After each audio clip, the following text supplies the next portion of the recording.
Hey, what's up, guys? This is for Tuesday, October 21st. Again, I'm still on vacation, so you're going to see some different backgrounds and things as we do this.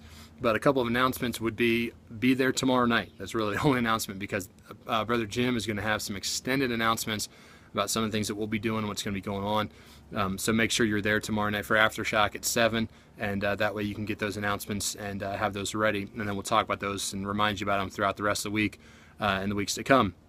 The teen of the day today is Karlie Huffer, and pray for her and her schoolwork, that she would do well and that she would put her whole heart into it and study well, and she'd get good grades, and that she would keep her testimony as she does a bunch of extracurricular activities as well, that she would keep her testimony for the Lord, and people to look to her as a shining light of how to follow and to obey the Lord.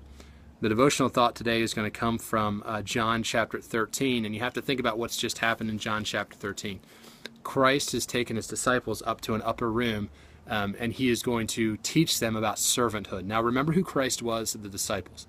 Christ was the King of Kings. He was this guy who was going to come and rule and reign, and he was going to bring his kingdom, and he was going to demolish any type of person that was standing up, any type of opposition. He would just demolish, and that's who this man was.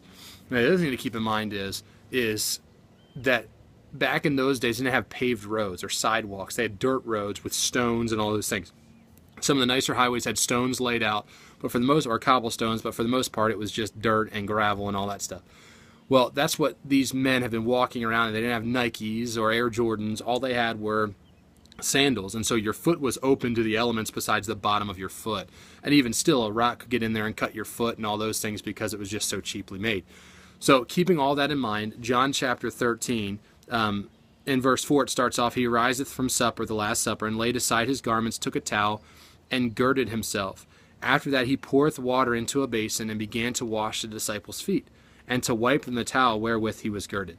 Think about that in perspective. The King of Kings to these people is now getting down on his knees and washing the bloody, nasty, muddy, sweat-caked feet of the disciples.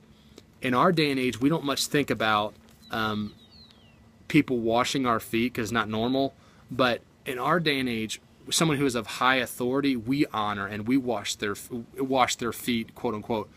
But to think of somebody doing that for us, think about President Obama coming in and doing something servanthood for you. It's out of our mindset.